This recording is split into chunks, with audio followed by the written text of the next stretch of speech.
खुलुमबाय बयखौबो बे समाव आङो मोननैसो सुंद' आपडेट लानानै फैलायबाय। रायजोफोर कास्टम बसुमतारी आरो बिक्रम दैमारी बिथांमोना खौरांगिरिनि सिगाङाव मा बिबुंथि होदों नोंथांमोना बे भिडिअखौ जोबजासिम नायोब्ला गासैबो बाथ्राखौ नोंथांमोना आबुङैनो मोनथिनानै लानो हागोन।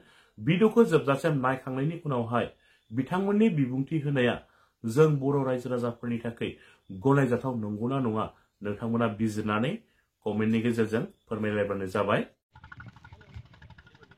दिनै आं जिंगाबिल ओनसोलनि आस्राबारि जायगायाव दंफैयो। बिखेक बिब्दि खामानि गैया। रायजो राजाफोरजों एसे नुजाथि फैदों।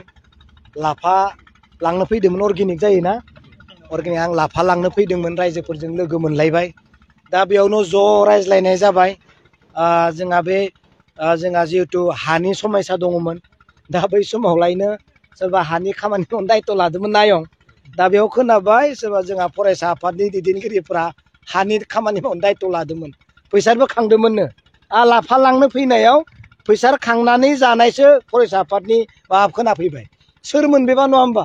दा बिनिखाय हा नाम खामनायनि मुङाव दुखिया मानसिफोरनिफ्राय फैसा खांनानै जानाय बे खोथाखौ खोनानानै दुखु मोनफैदों। खिन्थु जोंहा सरन सारनि नाजानायाव आरो नंगौ मावनायालाय बिथांमोनाबो मावदोंमोननो, बेखौ जों बिथांमोनाबो नंगौखौनो फोरमायदों। खिन्थु फैसा खांनाय मा खांनाय बिथांमोना खालामदों होनना जों खोनादों। बेनिखायनो जों दुखु फोरमायदों जेन बिब्दि खालामा। बिखेक बिदि प्रग्राम गैयामोन, जों बेरायनो फैनाय हिसाबै फैदों आरो बेयाव लाफाया बिराद मोजां जायो होननायखाय आं लाफा लांनो थाखाय फैदोंमोन। दा बेनिखाय आंहा बुंनांगौ जेबो गैया। रायजो राजाखौ हामबाय होनदों। बिदि अननाय आरो स्रायै बिदि रायज्लायनो मोननायखाय आङो रायजो राजाखौ, बे आस्राबारिनि रायजो राजाखौ हामबाय होनदों। Thank you. प्रमद बर' बिथाङा दुलाराय बर' फरायसा आफादाव थानाय समाव माजबाद ओनसोलनि आस्राबारि आरो बे जिंगाबिल ओनसोलनि रायजो राजा बिथांमोनहा प्रमद बर'आ जेला दुलाराय बर' फरायसा आफादनि आफादगिरिमोन, जेला राजा लामा जथेदोंमोन, ट्रेन लामा जथेदोंमोन, प्रमद बर'नि सोमावसारनायखौ मदद होफादोंमोन बे आस्राबारि ओनसोलनि बा आथियाबारि ओनसोलनि बे माजबाद ओनसोलनि बे रायजो राजा बिथांमोनहा। नाथाय दुलाराय बर' फरायसा आफादनि बिबाननिफ्राय ओंखारखांनायनि उनाव बिटिसिनि चिफ जाखांनायनि उनाव दिनै रायजो राजानि जेंनाखौ बे टटेलि जोगारदों। नाथाय आन्दालन समाव राजा लामा जेला जथेयो, प्रमद बर'आ जेला एबसुआ बुंहरो 10टा बास फै, अब्ला बिथांमोनहा बारासो थाङोमोन। प्रमद बर'नि मोनफ्रोमबो खोथायाव, अकल प्रमद बर'नि नङा, बिथांमोनहा जाथियाव मोनसे सेन्टिमेन्ट थानायलाय बिथांमोनहा रायजो राजा बिथांमोनहा दायथ' लानानै बड'फा उपेन्द्रनाथ ब्रह्मनि जि आदर्शखौ मोजां मोननानै बा बर' हारिनि सेन्टिमेन्ट थानायलाय दुलाराय बर' फरायसा आफादनि खावलायनायाव बिथांमोनहा थांदोंमोन। नाथाय दुखुनांथाव बाथ्राया बेसो, दुलाराय बर' फरायसा आफादनि बै समाव आफादगिरि थानाय समाव गोबां रायजो राजानो खोथा होबोदोंमोन, ओनसोलखौ बिथाङा गोबां बाख्नायनानै खोथा बुंदोंमोन।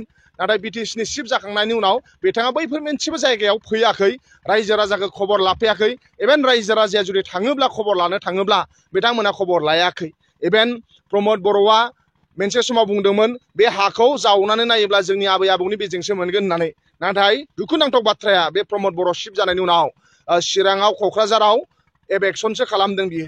दा ओंखायनो हा पाट्टा होनांगौमोन, नाथाय बिथांमोनहा होनो हायाखै। जोंनि सरन बर' आदा बिथां MLA बिथांनि नाजानायावसो बे ओनसोलनि रायजो राजाया हानि पाट्टाखौ मोनदों। बे ओंखायनो जोबोद दुखुनांथाव बे बिराद दुखुनांथाव बाथ्रा। ओंखायनो बे ओनसोलनि रायजो राजा बिथांमोनहा गोथौ दुखुफोर मोननाय दङ। आरो दिनै ओंखायनो UPPL बे गामियाव हाबफैनो हायाखै। ओंखायनो दिनै UPPL जेरैबायदि खोथा बुंदोंमोन, ID न' नाम्बार गैयाब्लाबो IY न' नाम्बार होगोन होनदोंमोन। मैगं फाननानै जाग्रा, ना फाननानै जाग्रा बै मानसिफोरनो रां अनसुंथाइ होनो होनदोंमोन। दा बिथांमोनहा मोनसेबो खामानि मावाखै। ओंखायनो दिनै रायजो राजा बिथांमोनहा दिनै हाग्रामा महिलारि सारखौ फोथायनाय दङ। आरो हाग्रामा महिलारि सारा सरकाराव फैनायनि उनाव उदालगुरि ओनसोलाव मिनि सेक्रेटारि लुगोन, इउनिभारसिटि लुगोन होनदों। आरो जा लामा दालां जानांगौ बेखौबो मानाव गेदेर हाग्रामा महिलारि सारासो आवगाय लुखांबाय। आरो जा लुबावनो दङ बेखौ जोंनि BPFनि दैदेनगिरि बिथांमोनासो लुगोन। आरो बे ओनसोलनि रायजो राजाया बिराद मोजां। आं अराय सम इसोरनाव आर'ज खालामबाय थायो, बे गामिनि ओनसोलनि रायजो राजाया अराय सम मोजांल' थांना थाथों, फिसा हौवा फिसा हिन्जावफ्रा लेखा फरायनो हाथों, बेखौ जों मिजिंथिनाय थाबाय। प्रमद बर'आ आवगायहाय बुंदोंमोन गाव एबसुनि आफादगिरि जानानै थानाय समाव बर'नि MLA मन्थ्रिफोराबो थासान्दियाव दिनै मानो माखासे जोंनि बर'नि संग्रामिफ्रा जेलाव थानांगौ होननानै। नाथाय दिनै प्रमद बर'आ उल्था, दिनै प्रमद बर'आ चिफ जाफैनानै दङ। प्रमद बर'नि गोबां लोगोफ्रा एमएलए मन्त्रि जानानै दङ नाथाय एकर्डनि उनावबो जोंनि माखासे सागानगिरि बिथांमोनहासो दिनै जेलाव दङ बेफोर बिराद दुखुनांथाव बाथ्रा ओंखायनो प्रमद बर'आ मोनसे समाव बुंदोंमोन गाव खुनु दिन एमएलए मन्त्रि जाया होननाय मानसिया दिनै शिफ्ट जाफैबाय एक नाम्बार प्रमद बर' थगायनाय एकर्डआ आखरे आखरे इमप्लिमेन्टेसन जायाब्ला सुइसाइड खालामदों होनदोंमोन बेबो थगायनाय वान भट वान जब होनदोंमोन बिथाङा न'खर न'खर साख्रि होगोन होनदोंमोन दा जोंसो उल्था बुंबाय इंराजि रोङा नामा बिसोर जबनि खामानिखौ मिन्थिया होननानै थेला बोनायाबो दाना जबसोनो सोरबा जुदि थेला बोयोब्ला बेबो जबसो मावदोंनो बिसिना दा ओंखायनो प्रमद बर'नि बे मोसा खोथा बुंनायखौ लानानै गामिनि रायजो राजाफ्रा रागा जोंदों इउपिपिएलफ्रा गामिनि रायजो राजानो हाबनो हायाखै आरो इउपिपिएलनि सायाव गामिनि रायजो राजाया फोथायनाय गैला ओंखायनो बाय बाय प्रमद बर' बाय बाय इउपिपिएल वेलकाम हाग्रामा महिलारि सारखौसो बरायदों जोंनि मानाव गेदेर हाग्रामा महिलारि सारा जनजागरन रिलि लागोन आरो बे रिलि जायोब्ला बे ओनसोलनि रायजो राजाया लोब लोब बाहागो लागोन होननानै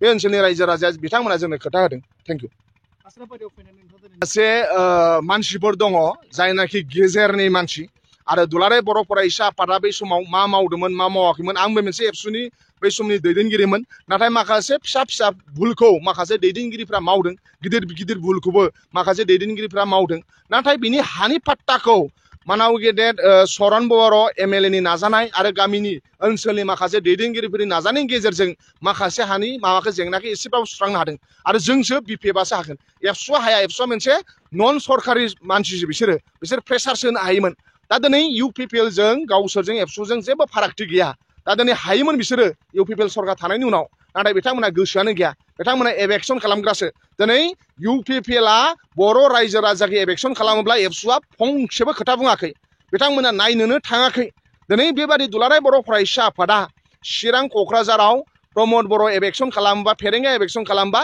एबसुनि मानसिफोरनि मेगनाव मोदै गवाखै आरो बिथांमोना नायनोबो थाङाखै बेनि थाखाय बिराद दुखुनांथाव बाथ्रा दुलाराय बर' फरायसा आफादनि बेबादि रलखौ लानानै दा ओंखायनो आं बेखौनो सानो बिथांमोननि बेबादि रल लाबाय थायोब्ला रायजोनि अनसायनाय बिथांमोना मोननाय नङा ओंखायनो जिंगाबिल ओनसोलाव बे ओनसोलाव इउपिपिएल सरकार दङब्लाबो मोनसेबो मावनायनि सिनानो गैया नाथाय जोंनि अपोजिसन एमएलएब्लाबो सरन बर' आदाया जथेस्थ' गाव जेरै हायो बेबादि मावनानै नाजादों डेभेलपमेन्टनि माखासे खामानिखौ जों खोथा होदों मानाव गेदेर हाग्रामा महिलारि सार शिफ्ट थानायनि उनाव शिफ्ट जाखांनायनि उनाव सरकार दाखांनायनि उनाव बे ओनसोलनि रायजो राजाया गोबां माखासे दिनैबो एप्लिकेसन होदों आंनो बे एप्लिकेसनफोरखौ लानानै जों हाग्रामा महिलारि सारजों सावरायगोन आरो फैबाय थानाय समाव आं सानो बे ओनसोलनि रायजो राजानि जेंनाखौ फोजोबनो थाखाय जों बिपिएफआ नाजागोन